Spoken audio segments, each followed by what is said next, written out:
दोस्तों इस वीडियो में हम इसरो के ऑफिशियल क्वेश्चन पेपर को सॉल्व करेंगे जो लिया गया है PRL फिजिकल रिसर्च लेबोरेटरी द्वारा। यह क्वेश्चन पेपर ITI इलेक्ट्रीशियन का है जो जनवरी 2026 में लिया गया है।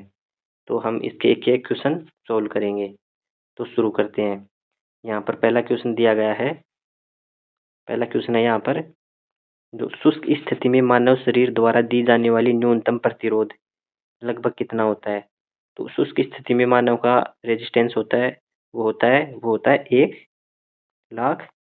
1 लाख ओम, मतलब 100 किलो ओम तक। तो यहाँ पर इसका राइट आंसर होगा, ये होगा ऑप्शन ए। यहाँ पर 100 किलो ओम राइट आंसर हो जाएगा। क्वेश्चन नंबर 2 है यहाँ पर, ELCB सामान्यतः कितने अर्थ फाल्ट करंट के लिए निर्मित नहीं होता है। तो दोस्तों जो ELCB होता है वो कितने करंट के लिए नहीं बनाया जाता है। तो ELCB 30 मिली एम्पियर के लिए बनाया जाता है, 100 मिली एम्पियर के लिए भी, 300 मिली एम्पियर के लिए भी, लेकिन जो 600 मिली एम्पियर होता है उसके लिए MCB नहीं बनाया जाता है। तो यहाँ पर ऑप्शन के हिसाब से राइट आंसर होगा, ये होगा ऑप्शन डी, जो होगा जो ELCB है 600 मिली एम्पियर करंट के लिए निर्मित नहीं होता है। नेक्स्ट क्वेश्चन है 3 नंबर क्वेश्चन यहाँ पर दिखाया गया है। यहाँ पर है 250 वोल्ट की आपूर्ति में एक 60 वाट का बल्ब और दूसरा 40 वाट का बल्ब श्रृंखलाबद्ध यानी सीरीज रूप में जुड़े हुए हैं, तो कौन सा बल्ब ज़्यादा चमकेगा। तो दोस्तों जब बल्ब समान वोल्टेज रेटिंग के हो, हमने समान वोल्टेज दे रखी है, तो वहाँ पर जो हम यदि उनको समांतर में लगाते हैं तो जिस बल्ब की वाट क्षमता ज़्यादा है वो ज़्यादा चमकता है और जिस बल्ब की वाट क्षमता कम है वो कम चमकता है। लेकिन यहाँ पर दे रखा है श्रृंखलाबद्ध यानी सीरीज में। तो सीरीज में क्या होता है, जिस बल्ब की वाट क्षमता कम होती है वो अधिक चमकता है। तो यहाँ पर राइट आंसर होगा ये होगा 40 वाट। तो इसका राइट आंसर होगा option B. Next question 4 number question है यहाँ पर, 240 वोल्ट 50 हर्ट्ज AC सप्लाई पर 24 ओम के प्रतिरोध वाली कोयल को 5 एम्पियर का करंट लेती है, उसके पावर फैक्टर की गणना करें। तो दोस्तों हमको पता है जो पावर फैक्टर का फॉर्मूला होता है वो होता है cos फाई बराबर R/Z। तो R यहाँ पर कितना है, R यहाँ पर दे रखा है, यह है 24 ओम। तो R की जगह रखेंगे 24 अपॉन Z हमको यहाँ पर निकालना है। तो Z निकालेंगे हम यहाँ पर 240 अपॉन ये हो जाएगा 5। तो यहाँ से Z आ जाएगा हमारा, ये आ जाएगा, जब इसको डिवाइड करेंगे तो ये आ जाएगा 48 ओम। तो यहाँ पर 48 ओम रखेंगे तो ये आ जाएगा 0.5। तो यहाँ पर जो पावर फैक्टर आएगा ये आएगा 0.5। तो राइट आंसर होगा ऑप्शन सी। नेक्स्ट क्वेश्चन है यहाँ पर 5 नंबर क्वेश्चन, एक इंडक्शन मोटर किसके साथ काम करती है। दोस्तों हमको पता है जो इंडक्शन मोटर होती है वो हमेशा AC सप्लाई पर कार्य करती है। तो यहाँ पर ऑप्शन दे रखा है, ऑप्शन ए है शुद्ध DC आपूर्ति, ऑप्शन बी है स्पंदित DC आपूर्ति, ऑप्शन सी है सिंगल या 3 फेज AC आपूर्ति, ऑप्शन डी है केवल बैटरी आपूर्ति। तो दोस्तों यहाँ पर ऑप्शन ए, ऑप्शन बी और ऑप्शन डी यहाँ पर गलत हो जाएंगे। क्यों, यहाँ पर DC दे रखा है। इसका राइट आंसर हो जाएगा ऑप्शन सी, सिंगल या 3 फेज AC आपूर्ति। नेक्स्ट क्वेश्चन है 6 नंबर क्वेश्चन दे रखा है, स्वचालित स्टार डेल्टा स्टार्टर के संचालन के लिए कॉन्टैक्टर्स का सही अनुक्रम संचालन कौन सा है। दोस्तों स्वचालित स्टार डेल्टा स्टार्टर में जो कॉन्टैक्टर चलते हैं वो किस हिसाब से चलते हैं, यानी हमको पता है सबसे पहले हम जो मेन कॉन्टैक्टर होता है और स्टार कॉन्टैक्टर को हम एक साथ ऑन करते हैं, फिर हम टाइमर को ऑन करते हैं, उसके बाद हमारा डेल्टा कॉन्टैक्टर चलता है। तो यहाँ पर दे रखा है इस हिसाब से ऑप्शन बी, स्टार और मेन कॉन्टैक्टर एक ही साथ स्टार्ट होंगे, फिर टाइमर चलेगा, फिर डेल्टा कॉन्टैक्टर। तो यहाँ पर राइट आंसर हो जाएगा option B. Next question 7 number question है यहाँ पर, 4 ध्रुव 1800 RPM अल्टरनेटर में उत्पादित EMF की आवृत्ति क्या होगी। तो दोस्तों हमको पता है जो आवर्ती का फॉर्मूला निकालने का यानी आवर्ती निकालने का फॉर्मूला क्या होता है, ये होता है NS सिंक्रोनस स्पीड बराबर 120 इंटू एफ अपॉन पी। तो यहाँ से हम एफ फ्रिक्वेंसी निकालेंगे तो एफ बराबर होगा NS इंटू पी अपॉन 120। तो जैसे ही हम इस सभी वैल्यू इस फॉर्मूले में रखेंगे तो यहाँ पर राइट आंसर हो जाएगा, ये हो जाएगा 60 हर्ट्ज। तो राइट आंसर होगा option B 60 hertz. Next question 8 number question, transformer में टेपिंग कहाँ प्रदान की जाती है। दोस्तों जो ट्रांसफार्मर होता है उसमें जो टेपिंग दी जाती है वोल्टेज को कम ज़्यादा करने के लिए, तो कौन सी साइड पर दी जाती है, तो वो दी जाती है हमेशा हाई वोल्टेज साइड पर। तो यहाँ पर ऑप्शन ए में दे रखा है केवल HT साइड। तो राइट आंसर हो जाएगा ऑप्शन ए। नेक्स्ट क्वेश्चन है 9 नंबर क्वेश्चन दे रखा है यहाँ पर, खुले सर्किट में एक ट्रांसफार्मर की वाट मीटर रीडिंग 900 वाट है और पूर्ण भार पर शॉर्ट सर्किट में 1600 वाट है। आधे भार पर लोह हास यानी आयरन लॉस क्या होगा। तो दोस्तों हमको पता है कोई भी ट्रांसफार्मर होता है उसमें आयरन लॉस हमेशा फिक्स होता है, नियत रहता है, कभी घटता बढ़ता नहीं है। तो यहाँ पर दे रखा है खुले सर्किट में ट्रांसफार्मर की वाट मीटर रीडिंग 900 वाट है। तो यहाँ पर क्या होगा, आधे बार पर लोह हास, तो ये कितनी होगी, आधे बार पर भी ये 900 वाट ही रहेगी। तो राइट आंसर हो जाएगा ऑप्शन बी। 10 नंबर क्वेश्चन है, निम्नलिखित में से कौन सा डीसी मोटर विद्युत कर्षण ट्रैक्शन के लिए उपयुक्त होता है। तो दोस्तों ट्रैक्शन में हम हमेशा डीसी सीरीज मोटर का प्रयोग करते हैं। क्यों करते हैं, क्योंकि इसका स्टार्टिंग टॉर्क बहुत हाई होता है। तो इसका राइट आंसर होगा option B series motor. Next question 11 number question, AC drive के ब्लॉक आरेख पे एक्स के रूप में चिन्हित घटक का नाम क्या है। ऑप्शन ए है रेक्टिफायर, ऑप्शन बी है डीसी बस, ऑप्शन सी है इन्वर्टर, ऑप्शन डी है एसी मोटर। तो दोस्तों हमको पता है यहाँ पर रेक्टिफायर क्या है, रेक्टिफायर यहाँ पर ये है, यहाँ पर रेक्टिफायर ये रहा, और जो डीसी बस है ये एक्स की जगह ये आएगा डीसी बस, और जो इन्वर्टर है ये क्या करता है, डीसी को एसी में बदलता है, तो ये इन्वर्टर हो गया। और जो एसी मोटर है उसका सिंबल ये रहा। तो जो ऑप्शन एक्स के जगह पर आएगा वो आएगा डीसी बस। तो इसका राइट आंसर होगा ऑप्शन बी। नेक्स्ट क्वेश्चन यहाँ पर दे रखा है क्वेश्चन नंबर 12, यह करंट ट्रांसफार्मर यानी सीटी के द्वितीयक टर्मिनलों से एमीटर को डिस्कनेक्ट करने के लिए क्या किया जाना चाहिए। तो दोस्तों हमको पता है जैसे हम सीटी के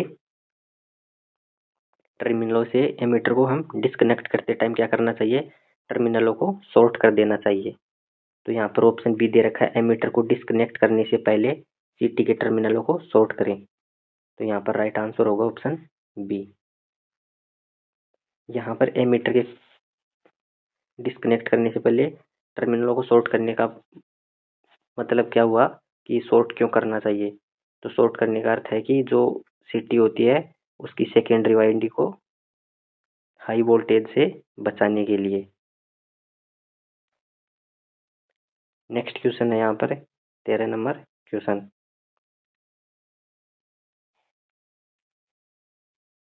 13 नंबर क्वेश्चन यहाँ पर दे रखा है 500 वोल्ट के ब्रेकडाउन वोल्टेज रेटिंग वाले 3 संधारित्र समांतर में जुड़े हुए हैं, संयोजन की ब्रेकडाउन वोल्टेज रेटिंग क्या है।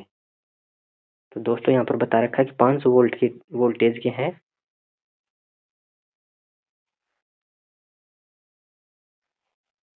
और प्रत्येक की वोल्टेज रेटिंग कितनी है, 500 वोल्ट रेटिंग वाले 3 संधारित्र कैपेसिटर समांतर में जुड़े हुए हैं। तो संयोजन की यहाँ पर संयोजन की ब्रेकडाउन वोल्टेज होती है। तो दोस्तों संयोजन की ब्रेकडाउन वोल्टेज होगी यदि समांतर में जुड़े हुए हैं तो जितनी 500 वोल्ट यानी जितनी एक कैपेसिटर की है, जितनी एक कैपेसिटर की वोल्टेज है उसके बराबर ही होगी। तो उस हिसाब से यहाँ पर राइट आंसर होगा ये होगा 500 वोल्ट। तो यहाँ पर राइट आंसर होगा 500 वोल्ट। यहाँ पर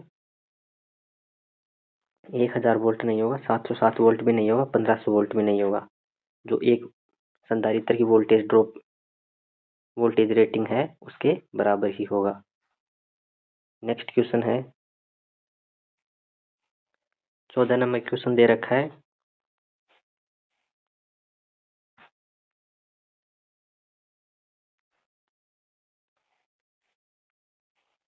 धातु से बनी मशीनरी पर स्थैतिक बिजली के कारण विद्युत खतरों से बचने के लिए निम्नलिखित में से किसका उपयोग किया जाता है। दोस्तों यहाँ पर ऑप्शन ए है मशीनरी इंसुलेटेड करके, ऑप्शन बी है इंसुलेटेड केबल का निर्माण करके, ऑप्शन सी है मशीनरी की संरचना को अर्थिंग करके, ऑप्शन डी है उपरोक्त में से कोई नहीं। तो दोस्तों हमको पता है जो स्थैतिक बिजली के खतरों से बचने के लिए क्या करते हैं, मशीनरी की संरचना को, जो बॉडी होती है मशीन की, उसको अर्थ कर देते हैं। यहाँ पर राइट आंसर होगा ऑप्शन सी। नेक्स्ट क्वेश्चन है 15 नंबर क्वेश्चन। यहाँ पर दे रखा है एक 220 वोल्ट डीसी मोटर में 0.5 ओम का आर्मेचर रेजिस्टेंस और 200 वोल्ट का बैक ईएमएफ है, तो मोटर द्वारा खींचा गया करंट कितना होगा। तो दोस्तों यहाँ पर पूछ रहा है मोटर द्वारा खींचा गया करंट, तो हमको पता है इसके लिए हम फॉर्मूला यूज करते हैं। ये होता है E बराबर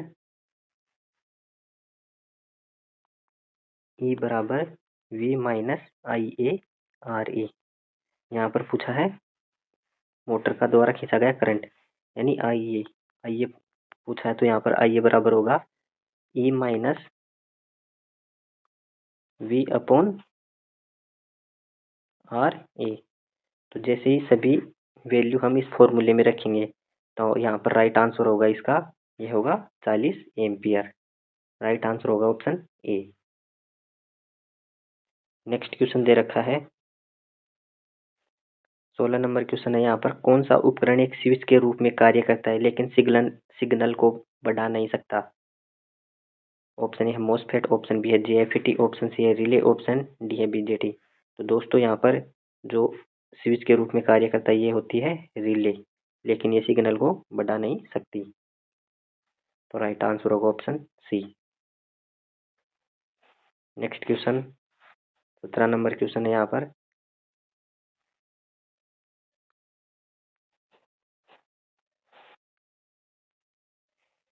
BLDC सीलिंग फैन की सामान्य बिजली खपत सीमा क्या है। दोस्तों यहाँ पर दे रखा है यह है BLDC।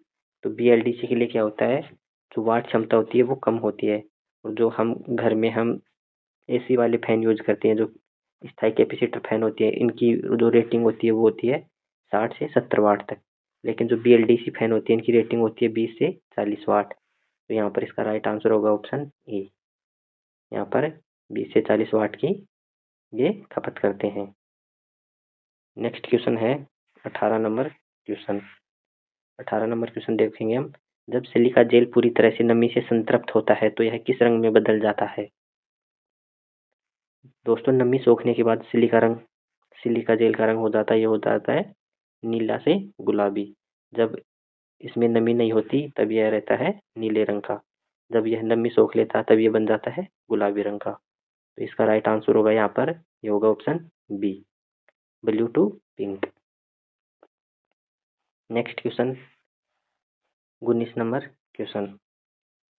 19 नंबर क्वेश्चन में दे रखा निम्नलिखित में से कौन सा एक सुरक्षात्मक उपकरण नहीं है।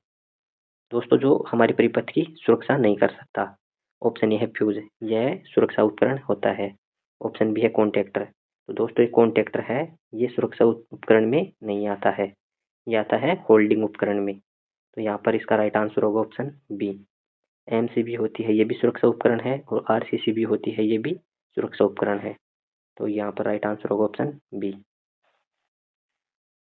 20 नंबर क्वेश्चन है, एक 10 माइक्रोफेराड कैपेसिटर 200 वोल्ट 50 हर्ट्ज आपूर्ति से जुड़ा है, प्रवाहित धारा कितनी होगी। तो दोस्तों यहाँ पर पहले निकालेंगे हम XC capacitive reactance. Capacitive reactance का फॉर्मूला होता है 1/2 पाई FC। यहाँ से कैपेसिटिव रिएक्टेंस निकल जाएगा, जो वैल्यू आएगी वो कहाँ पर रखेंगे, वो हम करंट निकालने के लिए I बराबर V/XC, V की जगह 200 वोल्ट रखेंगे, XC की जगह जो यहाँ पर इसकी वैल्यू आएगी वो रखेंगे, तो तब इसका राइट आंसर होगा, ये होगा option B 0.628। Right answer option B. दोस्तों यहाँ पर 21 नंबर क्वेश्चन है, यदि 110 वोल्ट आपूर्ति पर 220 वोल्ट हीटर का उपयोग किया जाता है तो इसके द्वारा उत्पादित ताप में कितना परिवर्तन होगा। तो दोस्तों इसके लिए हम फॉर्मूला प्रयोग करेंगे, ये होता है P बराबर V²/R। तो हमको पता है जैसे हम वोल्टेज को आधा कर देंगे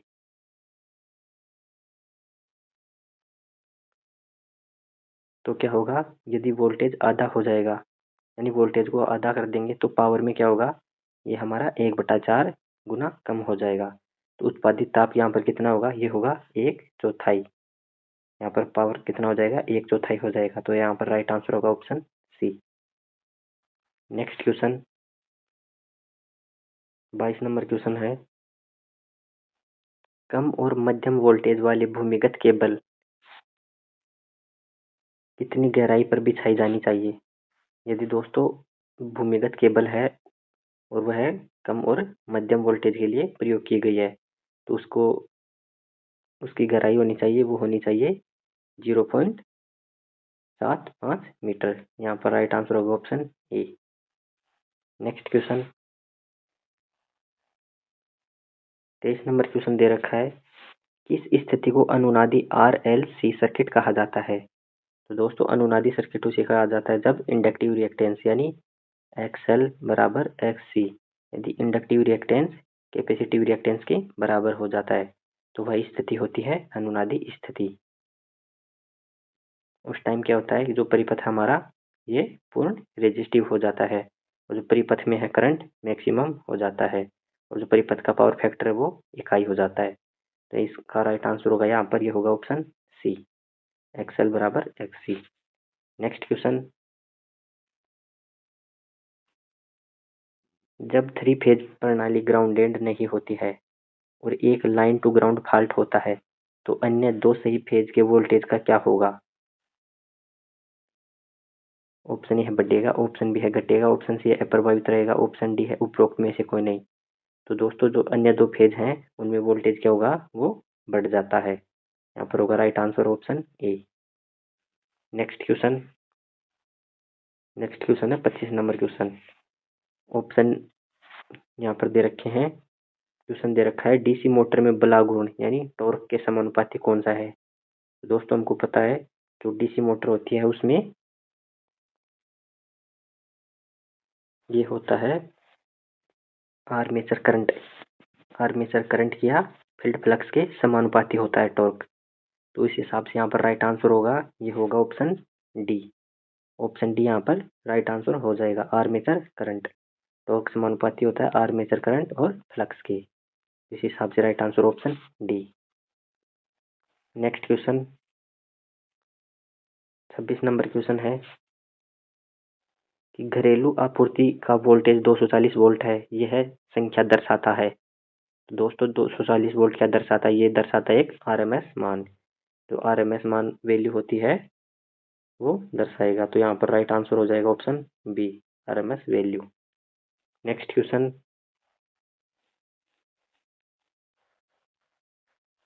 27 नंबर क्वेश्चन है यहाँ पर, एसी 3 फेज इंडक्शन मोटर की प्रारंभिक करंट क्या है।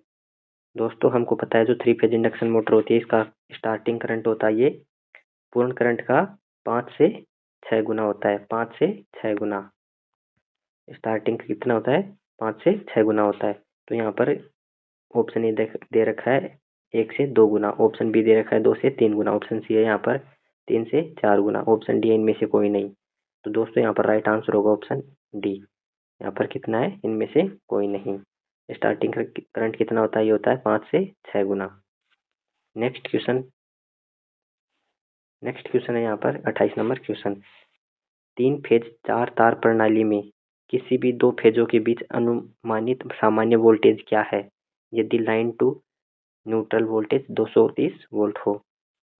यदि दोस्तों यहाँ पर पूछा गया है यदि फेज वोल्टेज 230 वोल्ट है, फेज वोल्टेज कितना है 230, तो दो फेजों के बीच यानी लाइन वोल्टेज कितना होगा। यदि फेज वोल्टेज 230 है, कितना है फेज वोल्टेज 230 है, तो लाइन वोल्टेज कितना होगा। तो लाइन वोल्टेज निकालने के लिए क्या करेंगे हम, 230 इंटू √3।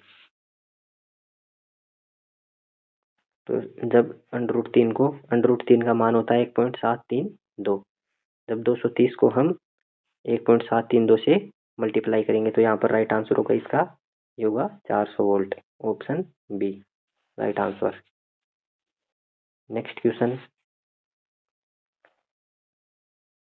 29 नंबर क्वेश्चन है यहाँ पर, 180 डिग्री सेल्सियस तक के तापमान पर लगातार चलने वाली मोटरों में आमतौर पर किस रोधन इंसुलेशन क्लास का उपयोग किया जाता है। तो दोस्तों 180 डिग्री के लिए हम किसका प्रयोग करते हैं, ये करते हैं एच क्लास के लिए। एच क्लास के लिए क्या करते हैं हम, 180 डिग्री तक के तापमान का प्रयोग करते हैं। तो यहाँ पर राइट आंसर होगा option D. Next question 30 number question है यहाँ पर, विद्युत उपकरणों में आग लगने पर किस प्रकार के अग्निशामक यंत्र का उपयोग किया जाता है। तो दोस्तों विद्युत उपकरणों के लिए हम किसका प्रयोग करते हैं, ये करते हैं हम शुष्क रासायनिक यानी CO2 यंत्र का।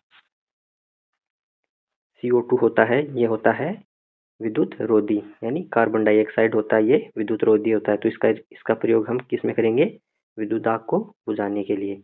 तो right answer option C. Next question है 31 नंबर क्वेश्चन, एक 240 वोल्ट सप्लाई वाले सर्किट में सीरीज में जुड़े हुए 200 वाट 240 वोल्ट रेट वाले दो लैंपों की कुल पावर की गणना करें। तो दोस्तों यहाँ पर क्या दे रखा है, सीरीज में जुड़े हुए हैं, यदि सीरीज में जुड़े हुए हैं तो पावर है वो कितनी हो जाएगी, वो हो जाएगी 1/2 यानी आधी हो जाएगी। तो यदि 200 वाट है तो यहाँ पर कितना आएगा इसका राइट आंसर, ये आएगा 100 वाट। तो इसका राइट आंसर होगा option B. Next question 32 number question दे रखा है यहाँ पर, यदि चालक का व्यास दुगुना कर दिया जाता है तो उसके प्रतिरोध में क्या परिवर्तन होता है। दोस्तों यदि चालक का व्यास दुगुना हो जाएगा तो उसमें जो करंट है ये कितना हो जाएगा, बढ़ जाता है। जो प्रतिरोध होता है ये 4 गुना तक घट जाता है। तो यहाँ पर दे रखा है कि जो व्यास है उसको 2 गुना कर दिया जाता है, तो उसके प्रतिरोध में क्या परिवर्तन होता है, प्रतिरोध क्या होगा, ये 4 गुना घट जाता है। जैसे यहाँ तो यहाँ पर राइट आंसर होगा इसका, ये होगा ऑप्शन बी, 4 गुना तक घट जाता है। जैसे हम फॉर्मूले से देखते हैं, R बराबर होता है, ये होता है ρl/A। तो यहाँ पर A होता है, ये होता है अनुप्रस्थ काट क्षेत्रफल, तो A बराबर होता है πr²। तो यहाँ पर क्या दे रखा है, व्यास, ये व्यास यहाँ पर कितना कर दिया, 2 गुना। यहाँ पर ये व्यास 2 गुना हो जाएगा तो यहाँ स्क्वायर में, यहाँ पर प्रतिरोध स्क्वायर में कम हो जाता है। नेक्स्ट क्वेश्चन 33 नंबर क्वेश्चन है, एक ओवन का हीटिंग तत्व 240 वोल्ट मेंस से 10 एम्पियर करंट खींचता है, 1 घंटे और 15 मिनट में कितनी यूनिट ऊर्जा की खपत होगी। तो दोस्तों हमको यूनिट में ऊर्जा निकालनी है, तो इसके लिए हम फॉर्मूला प्रयोग करते हैं, ये करते हैं kWh/1000। तो यहाँ पर वोल्ट कितना है, वाट निकालेंगे सबसे पहले, तो 240 इंटू 10 इंटू 1, तो यहाँ पर कितना हो जाएगा 2400 वाट। 2400 वाट कितने, 1 घंटे के लिए होगा, 15 मिनट के लिए निकालेंगे हम। तो हम क्या करेंगे, यदि 1 घंटे का यानी 60 मिनट का कितना है 2400 वाट है, तो 15 मिनट का कितना हो जाएगा, ये हो जाएगा 600 वाट। तो 2400 प्लस 600, तो यहाँ पर कितना हो जाएगा 3000 वाट। 3000 वाट को हम क्या करेंगे, 3 यूनिट लिख सकते हैं। तो यहाँ पर राइट आंसर होगा ऑप्शन सी। नेक्स्ट क्वेश्चन दे रखा है यहाँ पर 34 नंबर क्वेश्चन, क्रेन और होइस्ट के लिए कौन सी मोटर चुनी जाती है। तो दोस्तों हमको पता है जो क्रेन और होइस्ट होते हैं इनको हाई स्टार्टिंग टॉर्क की आवश्यकता होती है। तो यहाँ पर हम राइट आंसर करेंगे, ये करेंगे DC सीरीज मोटर। तो राइट आंसर होगा option B. Next question 35 number question है, एक विद्युत प्रणाली में कुल 10 किलोवाट का कनेक्टेड लोड और 5 किलोवाट की अधिकतम डिमांड है, तो डिमांड फैक्टर क्या होगा। तो दोस्तों क्या करेंगे, डिमांड फैक्टर निकालने के लिए क्या करते हैं हम करते हैं कनेक्टेड लोड यानी संयोजित संयोजित संयोजित भार होता है, उसको डिवाइड करते हैं हम, ये करते हैं कुल संयोजित भार से। कुल संयोजित भार से तो करेंगे तो हम यहाँ पर होगा 5/10। तो यहाँ पर कितना हो जाएगा 0.5। यहाँ पर 0.5 राइट आंसर हो जाएगा, ऑप्शन ए। नेक्स्ट क्वेश्चन है क्वेश्चन नंबर 36।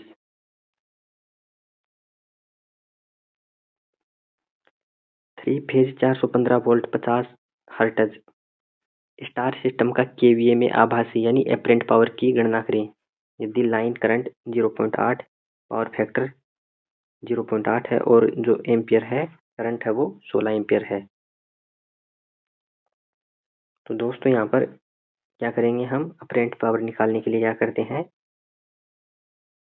ये करते हैं हम √3 इंटू VL इंटू IL, यानी जो लाइन करंट होती है उसको हम लाइन वोल्टेज के साथ गुना करते हैं और उसको √3 से गुना कर देंगे। तो यहाँ पर √3 का मान रखेंगे 1.732 इंटू लाइन वोल्टेज कितना है, यहाँ पर है 415 वोल्ट, इंटू जो लाइन करंट है यहाँ पर दे रखा है, यदि लाइन करंट यानी यहाँ पर दे रखा है 16 एम्पियर। तो जब हम इनको तीनों को मल्टीप्लाई करेंगे तो यहाँ पर राइट आंसर निकल कर आएगा, ये आएगा ऑप्शन बी 11.5 kVA। तो यहाँ पर राइट आंसर हो जाएगा इसका ऑप्शन बी। नेक्स्ट क्वेश्चन है 37 नंबर क्वेश्चन दे रखा है, 2 किलोवाट 230 वोल्ट की रेटिंग के 4 हीटर उपलब्ध है, आप उन्हें अधिकतम ताप के लिए कैसे जोड़ेंगे। तो दोस्तों अधिकतम ताप प्राप्त करने के लिए क्या करेंगे, हम उनको अधिकतम पावर देंगे। तो हम अधिकतम पावर देने के लिए क्या करेंगे, उनको वोल्टेज एक समान मिलना चाहिए। यदि उनको समान वोल्टेज मिलना चाहिए तो इसका मतलब वो मैक्सिमम हीट बना सकते हैं। तो यहाँ पर क्या करेंगे, हम जो बराबर वोल्टेज देने के लिए सभी को क्या करेंगे, समांतर में जोड़ेंगे। सभी प्रतिरोधक होंगे या सभी एलिमेंट होंगे उनको समांतर में जोड़ेंगे, तब वो मैक्सिमम जो पावर है या ताप है वो उत्पन्न करेंगे। तो यहाँ पर इसका राइट आंसर होगा, ये होगा ऑप्शन बी। यहाँ पर दे रखा है सभी समांतर, ऑल इन पैरेलल, सभी समांतर में, सभी समांतर श्रेणी में। यहाँ पर हिंदी वाला ऑप्शन है ये गलत दे रखा है, यहाँ पर इस ऑप्शन को हम गलत मानेंगे, लेकिन जो इंग्लिश में दे रखा है ये है ऑल इन पैरेलल।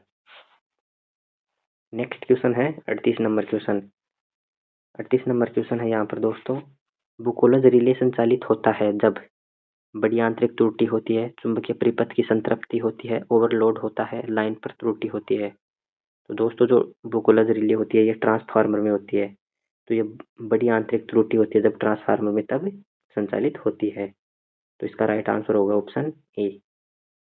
यहाँ पर इसका राइट आंसर होगा option A. Next question 39 question दे रखा है, एक शंट जनरेटर 100 वोल्ट पर 50 एम्पियर डिलीवर करता है, यदि शंट क्षेत्र प्रतिरोध और आर्मेचर प्रतिरोध क्रमशः 50 ओम और 0.1 ओम है तो उत्पन्न वोल्टेज ज्ञात कीजिए। तो दोस्तों यहाँ पर हमको निकालना है उत्पन्न वोल्टेज ज्ञात कीजिए, तो टोटल वोल्टेज कितनी उत्पन्न हो रही है वो। तो उसके लिए हम क्या करेंगे, यहाँ पर दे रखा है तो हम सबसे पहले निकालेंगे, ये निकालेंगे जो शंट फील्ड में कितना करंट है। तो शंट फील्ड में करंट निकालने के लिए क्या करेंगे हम, यानी I बराबर V/R। यहाँ पर शंट फील्ड का वोल्टेज कितना है, यहाँ पर वोल्टेज है 100 वोल्ट और यहाँ पर करंट कितना दे रखा है, यानी जो शंट फील्ड क्षेत्र होता है उसका रेजिस्टेंस कितना है, यहाँ पर ये दे रखा है 50 ओम, 50। तो यहाँ पर करंट कितनी निकलेगी, आएगी 2 एम्पियर। जो शंट फील्ड में करंट है वो कितनी है, 2 एम्पियर। अब निकालेंगे हम आर्मेचर में वोल्टेज। तो आर्मेचर में वोल्टेज निकालने के लिए हम क्या करेंगे, V बराबर I इंटू आर। यहाँ पर करंट कितनी है, आर्मेचर में कितनी करंट है, 50 एम्पियर तो ये रही और 2 एम्पियर ये रही। तो मतलब करंट की टोटल कितनी हो गई, 50 और 2 कितनी हो गई, हो गई 52 एम्पियर।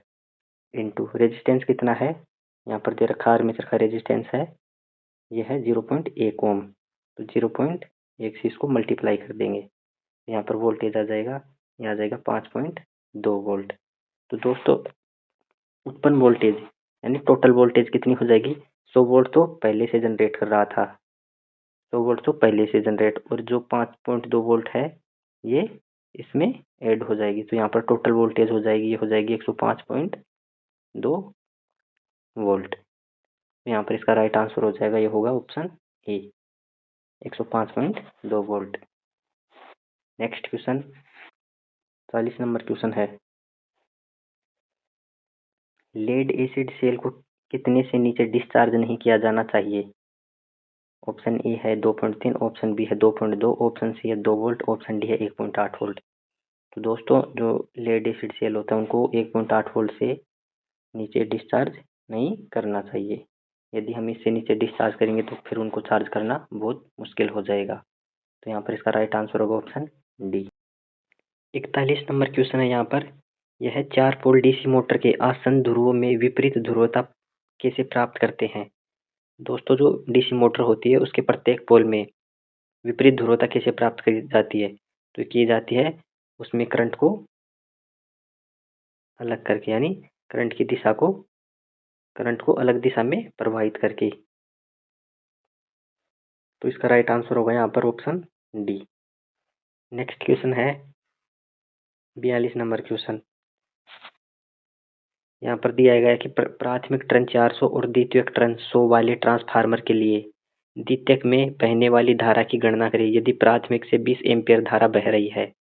दोस्तों यहाँ पर प्राथमिक टर्न यानी N1 अपॉन N2 बराबर, यहाँ पर दे रखा है द्वितीयक में बहने वाली धारा की गणना करें। तो द्वितीयक में कितनी धारा बहेगी, तो I2 अपॉन I1, ये इसका फॉर्मूला होता है। तो जो भी वैल्यू है ये यहाँ पर रखेंगे, तो रखेंगे पहले 400 अपॉन 100 बराबर I2 अपॉन 20। जब इसको सोल्व करेंगे तो यहाँ पर इसका राइट आंसर आएगा, ये आएगा 80 एम्पियर। तो इसका राइट आंसर हो जाएगा option C. Next question 43 number question, यहाँ पर दे रखा है कि 960 आरपीएम की वास्तविक गति के साथ घूमते हुए 50 हर्ट्ज की आवृत्ति के साथ 6 ध्रुवों वाली 3 फेज इंडक्शन मोटर में प्रतिशत स्लिप की गणना करें। तो दोस्तों हमको पता है जो प्रतिशत स्लिप का फॉर्मूला होता है, जो परसेंटेज स्लिप का फॉर्मूला होता है, ये होता है NS minus NR upon NS into 100, यानी synchronous speed minus rotary speed upon synchronous speed into 100। तो जो भी यहाँ पर राशि दी गई है सभी को हम इस फॉर्मूले में रखेंगे। तो यहाँ पर इसका राइट आंसर होगा, ये होगा ऑप्शन बी, 4%। नेक्स्ट क्वेश्चन है 44 नंबर क्वेश्चन। 44 नंबर क्वेश्चन यहाँ दे रखा है, स्वचालित स्टार डेल्टा स्टार्टर में टाइमर का कार्य क्या है। तो दोस्तों जो स्वचालित यानी self automatic star delta starter होता है उसमें टाइमर क्या काम करता है, तो ये करता है जो मोटर होती है उसको स्टार से डेल्टा में बदलता है। तो यहाँ पर इसका राइट आंसर होगा ऑप्शन सी, स्टार से डेल्टा में बदलना। नेक्स्ट क्वेश्चन, नेक्स्ट क्वेश्चन दे रखा है 45 नंबर क्वेश्चन, यहाँ पर है पावर फैक्टर में कैसे सुधार किया जा सकता है। ऑप्शन ए है लोड के साथ श्रेणी रूप में, ऑप्शन बी है लोड के साथ श्रेणीबद्ध रूप में, ऑप्शन सी है लोड के समांतर में, ऑप्शन डी है भार को कम करके। तो दोस्तों पावर फैक्टर कैसे सुधार सकते हैं हम, लोड के समानांतर में क्या जोड़ा जाता है, कैपेसिटर जोड़ा जाता है। तो वहाँ पर क्या करते हैं हम पावर फैक्टर को सुधार सकते हैं। तो इसका राइट आंसर होगा ऑप्शन सी। नेक्स्ट क्वेश्चन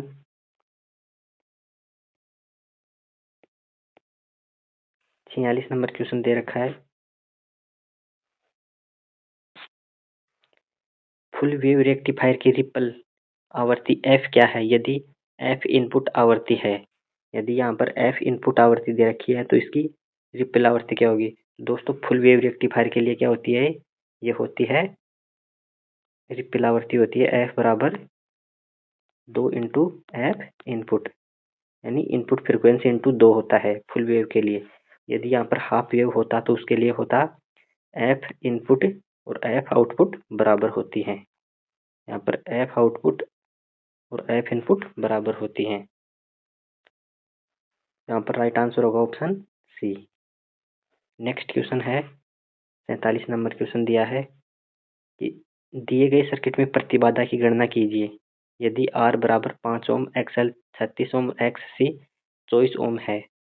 तो दोस्तों इसके लिए यहाँ पर हम फॉर्मूला प्रयोग करेंगे, वो करेंगे इम्पीडेंस निकालने का फॉर्मूला। तो ये होता है Z बराबर under root R square plus XL minus XC का होल स्क्वायर। तो जो भी वैल्यू दी गई है सभी इस फॉर्मूले में रखेंगे। तो यहाँ पर इसका राइट आंसर आएगा, ये आएगा 13 ओम। 13 ओम यहाँ पर राइट आंसर हो जाएगा। नेक्स्ट क्वेश्चन 48 नंबर क्वेश्चन है, यहाँ पर दे रखा है 3 फेज सिस्टम में यदि सक्रिय पावर 4 किलोवाट है और आभासी पावर 5 केवीए है तो प्रतिक्रियाशील पावर की गणना करें। तो दोस्तों यहाँ पर हम प्रतिक्रियाशील यानी रिएक्टिव पावर निकालने के लिए क्या करेंगे, यहाँ पर फॉर्मूला प्रयोग करेंगे। हमको पता है जो अपरेंट पावर का फॉर्मूला होता है, यानी अपरेंट पावर का फॉर्मूला होता है, ये होता है किलोवाट का स्क्वायर प्लस KVAR का स्क्वायर। तो यहाँ पर हम KVAR निकालना है तो इसका, इसलिए हम यहाँ पर ये प्रयोग करेंगे, ये करेंगे KVAR बराबर अंडर रूट अपरेंट पावर में से यानी 5 KVA में से माइनस 4 किलोवाट यानी इसका स्क्वायर निकालेंगे। तो यहाँ पर इसका राइट आंसर आ जाएगा। जब इसको सोल्व करेंगे तो यहाँ पर राइट आंसर हो जाएगा ये option C 3 KVAR। Next question है 49 नंबर क्वेश्चन। यहाँ पर दे रखा है डेल्टा कनेक्टेड सिस्टम में लाइन करंट और फेज करंट के बीच संबंध क्या है। तो दोस्तों हमको पता है जो डेल्टा में क्या होता है, लाइन करंट होती है ये फेज करंट का अंडर रूट 3 गुना होता है, और जो लाइन वोल्टेज होता है वो फेज वोल्टेज के बराबर होता है। तो यहाँ पर दे रखा है ऑप्शन सी, जो लाइन करंट है वो फेज करंट का अंडर रूट 3 गुना है। तो यहाँ पर राइट आंसर होगा ऑप्शन सी। नेक्स्ट क्वेश्चन यहाँ पर 50 नंबर क्वेश्चन, एक सामान्य ताप विद्युत संयंत्र की अनुमानित दक्षता क्या है। दोस्तों यहाँ पर दे रखा है थर्मल पावर प्लांट की दक्षता कितनी होती है। तो थर्मल पावर प्लांट की दक्षता होती है, ये होती है 30 से 40% तक। नेक्स्ट क्वेश्चन 51 नंबर क्वेश्चन, एक संधारित्र का संधारण किससे प्रभावित नहीं होता है। ऑप्शन ए है प्लेट की मोटाई, ऑप्शन बी है प्लेट क्षेत्र, ऑप्शन सी है प्लेट पृथक्करण, ऑप्शन डी है डाई इलेक्ट्रिक की प्रकृति। तो दोस्तों यहाँ पर दे रखा है किससे प्रभावित नहीं होता है। तो दोस्तों ये होता है प्लेट की मोटाई से प्रभावित नहीं होता है। तो यहाँ पर राइट आंसर होगा ऑप्शन ए प्लेट की मोटाई। नेक्स्ट क्वेश्चन है 52 नंबर क्वेश्चन, यहाँ पर दे रखा है 2000 वाट और 240 वोल्ट का एक इलेक्ट्रिक हीटर यदि 5 मिनट के लिए काम करता है तो उत्पन्न ऊष्मा की गणना करें। तो दोस्तों यहाँ पर ऊष्मा की गणना करने के लिए क्या करेंगे, सबसे पहले हम निकालेंगे H यानी हीट। हीट का फॉर्मूला होता है H बराबर P इंटू टी। तो टाइम को हम यहाँ पर मिनट में दे रखा है तो इसको हम सेकंड में कन्वर्ट करने के लिए क्या करेंगे, 5 को 60 से गुना करेंगे तो यहाँ पर आ जाएगा 300। तो टाइम कितना हो जाएगा 300 सेकेंड। तो यहाँ पर हीट कितनी निकल कर आ जाएगी, ये आ जाएगी 6 लाख जूल। 6 लाख में हम 4.2 का भाग देंगे तो किस में बदल जाएगा, ये कैलोरी में बदल जाएगा। हमको पता है 1 कैलोरी बराबर कितना होता है, 4.2 जूल होता है। तो इस हिसाब से यहाँ पर राइट आंसर निकल कर आएगा इसका, ये आएगा option C 143.4 kilo calorie. Next question है यहाँ पर 53 नंबर क्वेश्चन। यहाँ पर दे रखा है ट्रांसफार्मर के वोल्टेज विनियमन की प्रतिशत में गणना करें। यदि लोड वोल्टेज 240 वोल्ट है और पूर्ण लोड वोल्टेज 220 वोल्ट है। दोस्तों इसके लिए हम यहाँ पर फॉर्मूला प्रयोग करेंगे, वो होता है वोल्टेज रेगुलेशन का, यानी वोल्टेज विनियमन का फॉर्मूला होता है VNL, यानी V no load voltage no load पर माइनस VFL यानी full load upon VNL into 100। जब सब ये दिए हुए दोनों मान यहाँ पर इस फॉर्मूले में रखेंगे तो यहाँ पर इसका राइट आंसर निकल कर आएगा, यह आएगा ऑप्शन डी 9.09%। तो यहाँ पर इसका राइट आंसर होगा ऑप्शन डी। नेक्स्ट क्वेश्चन है, यह है क्वेश्चन नंबर 54। क्वेश्चन में दे रखा है यदि एक 3 phase 400 volt 50 hertz delta connected induction motor 0.85 के पावर फैक्टर के साथ 150 एम्पियर की एक लाइन करंट लेती है तो 100 HP का आउटपुट देती है, इसकी दक्षता की गणना करें। तो दोस्तों हमको पता है कोई भी मशीन की दक्षता निकालने के लिए हम क्या करते हैं, ये करते हैं आउटपुट यानी output power upon input power into 100। तो यहाँ पर आउटपुट पावर कितनी दे रखी है 100 HP। तो हमको पहले क्या निकालनी होगी इनपुट पावर। इनपुट पावर निकालने के लिए हम कौन सा फॉर्मूला प्रयोग करेंगे, ये करेंगे P इनपुट बराबर √3 into VL into IL into cos phi. जब सभी मान इस फॉर्मूले में रखेंगे तो इसका राइट आंसर निकल कर आएगा, ये निकल कर आएगा 88,260 वाट। ये कितनी आ जाएगी इनपुट पावर। जब ये इनपुट पावर हम इस फॉर्मूले में रखेंगे और आउटपुट पावर 100 HP रखेंगे तो यहाँ पर इसका राइट आंसर निकल कर आएगा, ये निकल कर आएगा 84.5%। यहाँ पर ऑप्शन ए राइट आंसर होगा। नेक्स्ट क्वेश्चन 55 नंबर क्वेश्चन यहाँ पर दे रखा है यदि 200 मीटर लंबे और 0.8 mm² अनुप्रस्थ काट वाले तांबे के तार की एक कॉइल की सामान्य कार्य तापमान पर प्रतिरोधकता 0.02 माइक्रो ओम है तो कॉइल के रेजिस्टेंस की गणना करें। तो दोस्तों यहाँ पर कॉइल का रेजिस्टेंस निकालने के लिए कौन सा फॉर्मूला प्रयोग करेंगे, ये करेंगे R बराबर ρL अपॉन ए। तो रो का मान के यहाँ पर ये कितना है प्रतिरोधकता 0.02 माइक्रो ओम और L कितनी है 200 मीटर और यहाँ पर एरिया कितना है, ये है 0.8 mm²। तो सभी वैल्यू को हम इस फॉर्मूले में रखेंगे तो यहाँ पर इसका राइट आंसर निकल कर आएगा, ये निकल कर आएगा 5 ओम। राइट आंसर होगा ऑप्शन सी। नेक्स्ट क्वेश्चन है क्वेश्चन नंबर 56 दे रखा है यदि इनपुट AC वोल्टेज 24 वोल्ट है तो हाफ वेव रेक्टिफायर में आउटपुट DC वोल्टेज क्या होगा। तो दोस्तों यहाँ पर दे रखा है इनपुट वोल्टेज कितनी है 24 वोल्ट। तो सबसे पहले क्या करेंगे, ये है RMS वोल्टेज 24 वोल्ट है तो इसको हम सबसे पहले क्या करेंगे मैक्सिमम वोल्टेज में बदलेंगे। तो इसका फॉर्मूला होता है, ये होता है VRMS बराबर VM अपॉन √2। तो यहाँ से VM निकालेंगे तो VM बराबर √2 इंटू 24, यहाँ से VM निकल कर आ जाएगा। अब यहाँ पर हमको निकालना है output DC voltage half wave के लिए। तो हाफ वेव के लिए आउटपुट DC के लिए क्या करेंगे, हम यहाँ पर लेंगे एवरेज मान। तो AC के लिए एवरेज मान का फॉर्मूला होता है V एवरेज बराबर 2VM अपॉन पाई।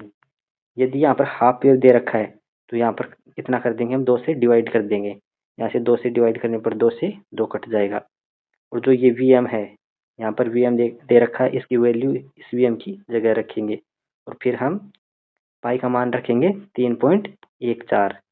तो यहाँ पर इसका राइट आंसर निकल कर आएगा, ये आएगा ऑप्शन सी 10.8 वोल्ट। 10.8 वोल्ट इसका राइट आंसर हो जाएगा, जो हाफ वेव रेक्टिफायर में आउटपुट DC वोल्टेज होगी। नेक्स्ट क्वेश्चन यहाँ पर 57 नंबर क्वेश्चन दे रखा है यह है द्विआधारी प्रणाली अंक 11011 का दशमलव में मान क्या होगा। तो दोस्तों इसको यहाँ पर निकालने के लिए क्या करेंगे, हम सभी को लिखेंगे 1 0 1 1 1। तो सबसे पहले एक को क्या लिखेंगे हम 1, दूसरे को 2, तीसरे को 4, इसको 8, इसको 16, इसको 32। जब ऐसा लिखेंगे तो यहाँ पर 0 है तो इस 0 का आउटपुट कितना है, ये कट जाएगा, यानी 8 कट जाएगा और बाकी सभी को जोड़ देंगे। 8 यहाँ पर कट गया, बाकी सभी 32, 16, 4, 2, 1। जब इन सभी को जोड़ेंगे तो यहाँ पर इसका जो दशमलव में मान आएगा वो निकल कर आ जाएगा। तो इसका मान क्या आएगा, यहाँ पर यह आएगा 55, 55। तो यहाँ पर बी इसका राइट आंसर हो जाएगा। नेक्स्ट क्वेश्चन है यहाँ पर 58 नंबर क्वेश्चन दे रखा है। यह है इंस्ट्रूमेंट ट्रांसफार्मर का बोझ किस में दिया जाता है। तो दोस्तों हमको पता है जो ट्रांसफार्मर का है जो बोझ है वो किस में दिया जाता है, जो रेटिंग दी जाती है वो किस में दी जाती है, वो हमेशा अपरेंट पावर यानी आभासी शक्ति में दी जाती है। इसका जो फॉर्मूला होता है ये होता है केवीए यानी वोल्ट इंटू एम्पियर, जिसको हम अपरेंट पावर बोलते हैं। तो इसका राइट आंसर होगा option C. Next question 59 number question है मूविंग आयरन टाइप वोल्टमीटर के कॉइल के फेरे टर्न कैसे होते हैं। तो दोस्तों यहाँ पर दे रखा moving iron type voltmeter, voltmeter का मतलब वहाँ पर टर्न होंगे अधिक और टर्न जो होगी साइज होगी वो होगी पतली, यानी पतली टर्न होंगे अधिक, तार का साइज पतला होगा और संख्या में टर्न अधिक होंगे। तो यहाँ पर इसका राइट आंसर होगा ऑप्शन डी। नेक्स्ट क्वेश्चन है 60 नंबर क्वेश्चन दे रखा है।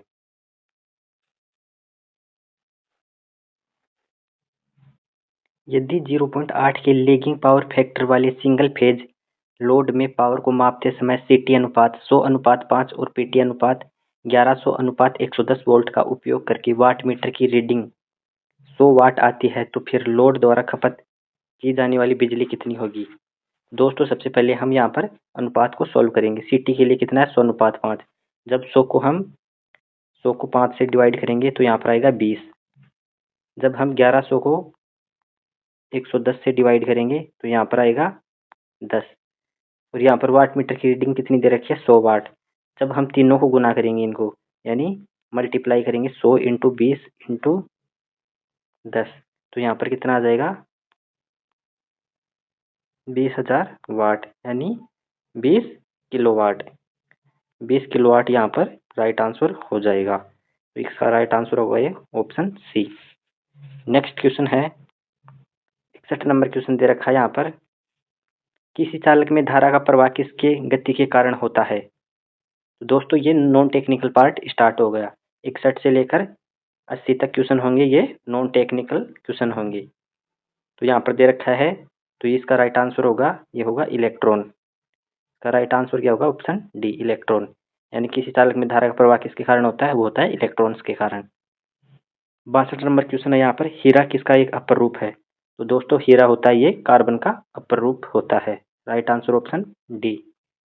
नेक्स्ट क्वेश्चन है 63 नंबर क्वेश्चन दे रखा है निम्नलिखित में से कौन सी गैस दहन में सहायता करती है। तो दोस्तों जो ऑक्सीजन होती है ये जलने के लिए सहायक होती है। कोई भी पदार्थ को जलने के लिए ऑक्सीजन जरूर चाहिए। इसका राइट आंसर होगा ऑप्शन बी। नेक्स्ट क्वेश्चन है यह है 64 नंबर क्वेश्चन निम्नलिखित में से किस गैस की वायु में सर्वाधिक प्रचुरता है। तो दोस्तों वायु में पाई जाने वाली सर्वाधिक गैस कौन सी है, यह है नाइट्रोजन। कितनी है 75%। नाइट्रोजन गैस होती है ये वायुमंडल में सबसे अधिक होती है। नेक्स्ट क्वेश्चन है यहाँ पर 65 नंबर क्वेश्चन यहाँ पर दे रखा है सामान्य नमक में मुख्य रूप से निम्नलिखित शामिल होते हैं। तो दोस्तों यहाँ पर होता है सोडियम और क्लोराइड, यानी ये सोडियम क्लोराइड NaCl खाने का नमक होता है। तो इसका राइट आंसर होगा ये होगा ऑप्शन बी। नेक्स्ट क्वेश्चन है दोस्तों यहाँ पर यह है 66 नंबर क्वेश्चन। ये दे रखा है ध्वनि तरंगे किस में यात्रा नहीं कर सकती है। दोस्तों जो ध्वनि तरंगे होती हैं वो वैक्यूम जहाँ पर हवा नहीं होती यानी निर्वात होती है। तो बिना हवा के ध्वनि तरंगे यात्रा नहीं कर सकती। तो इसका राइट आंसर होगा ये होगा ऑप्शन बी निर्वात। नेक्स्ट क्वेश्चन है यहाँ पर 67 नंबर क्वेश्चन 67 नंबर यहाँ पर क्वेश्चन है, यह पृथ्वी अपनी धुरी पर से घूमती है। तो दोस्तों पृथ्वी हमेशा पश्चिम से पूर्व की ओर घूमती है। यहाँ पर पूर्व से पश्चिम नहीं होगा, ये होगा ऑप्शन बी, पश्चिम से पूर्व की ओर। राइट आंसर होगा ऑप्शन बी। नेक्स्ट क्वेश्चन है 68 नंबर क्वेश्चन, यह निर्वात में प्रकाश की गति है। दोस्तों निर्वात में प्रकाश की गति होती है, ये होती है 3 × 10⁸ मीटर प्रति सेकंड। यहाँ पर इसका राइट आंसर होगा, ये होगा ऑप्शन सी। ऑप्शन सी यहाँ पर राइट आंसर होगा। नेक्स्ट क्वेश्चन है यहाँ पर, ये दे रखा है 69 क्वेश्चन, 11 और 90 के मध्य कितनी संख्याएं 7 से विभाज्य हैं। तो दोस्तों 11 और 90 के बीच जो 11 संख्याएं हैं ये 7 से विभाज्य होती हैं। तो इसका राइट आंसर होगा ऑप्शन ए।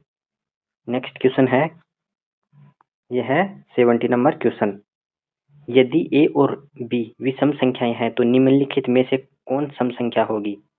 तो दोस्तों हमको पता है हमेशा कि दो विषम संख्याएं होती है, उनका योग हमेशा सम निकल कर आता है। तो जब ए और प्लस बी को जोड़ेंगे तो यहाँ पर सम संख्या निकल कर आएगी। तो इसका राइट आंसर होगा ऑप्शन बी। नेक्स्ट क्वेश्चन है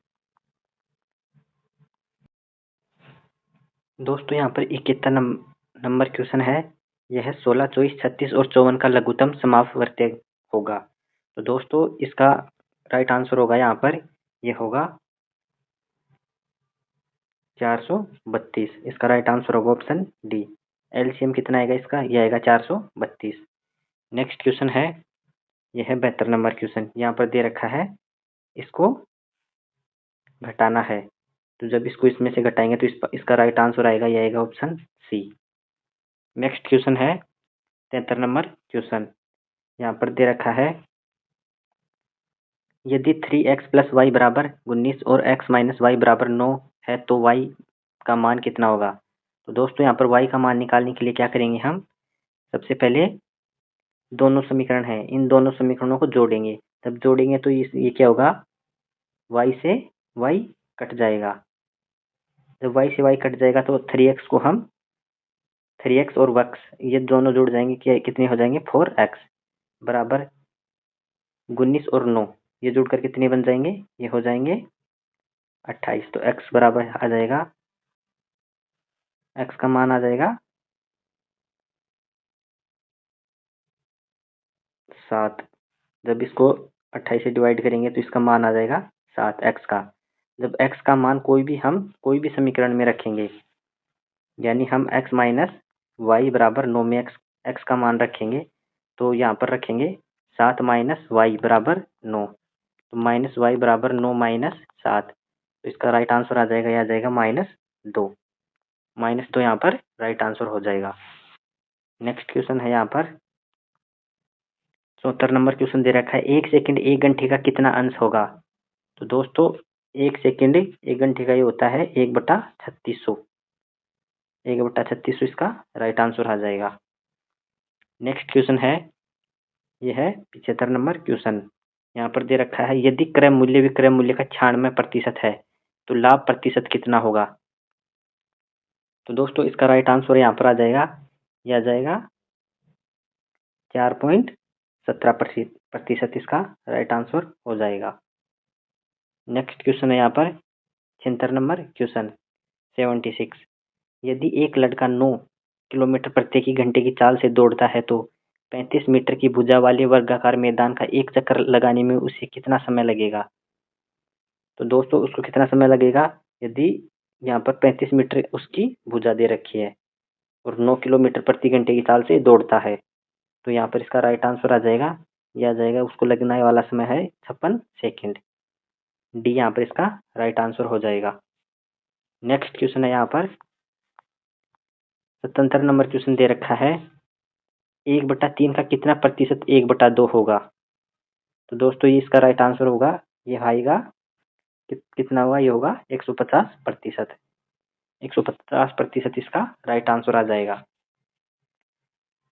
नेक्स्ट क्वेश्चन है 78 नंबर क्वेश्चन दे रखा है, भारतीय अंतरिक्ष अनुसंधान संगठन की स्थापना 1969 में किनके द्वारा हुई। तो दोस्तों इसरो की स्थापना किसके द्वारा की गई थी? ये की गई थी doctor Vikram Sarabhai. Right answer option B, Vikram Sarabhai के द्वारा अंतरिक्ष अनुसंधान की स्थापना की गई थी। Right answer option B. 79 number question है यहाँ पर, समान स्थिर विद्युत आवेश वाले दो कणों को निकट लाने पर क्या होगा? यहाँ पर दे रखा है दोस्तों समान स्थिर विद्युत है, तो समान स्थिर विद्युत वाले कण क्या करेंगे? एक दूसरे को प्रतिकर्षित करते हैं या विकर्षित करते हैं, रिपल्सन होगा उनमें। तो यहाँ पर इसका राइट आंसर हो जाएगा option C, right answer. Next question है यहाँ पर लास्ट क्वेश्चन, गुरुत्वाकर्षण के नियम किनके द्वारा प्रतिपादित किए गए? तो दोस्तों जो गुरुत्वाकर्षण के नियम दिए थे, ये दिए थे न्यूटन ने। राइट आंसर होगा ऑप्शन सी। अपनी पुस्तक प्रिंसिपिया में न्यूटन ने अपने गुरुत्वाकर्षण के नियम दिए थे। इनकी पुस्तक का नाम था प्रिंसिपिया। तो इसका राइट आंसर होगा ऑप्शन सी। तो दोस्तों क्लास अच्छी लगी हो तो लाइक करना और शेयर करना। Thank you.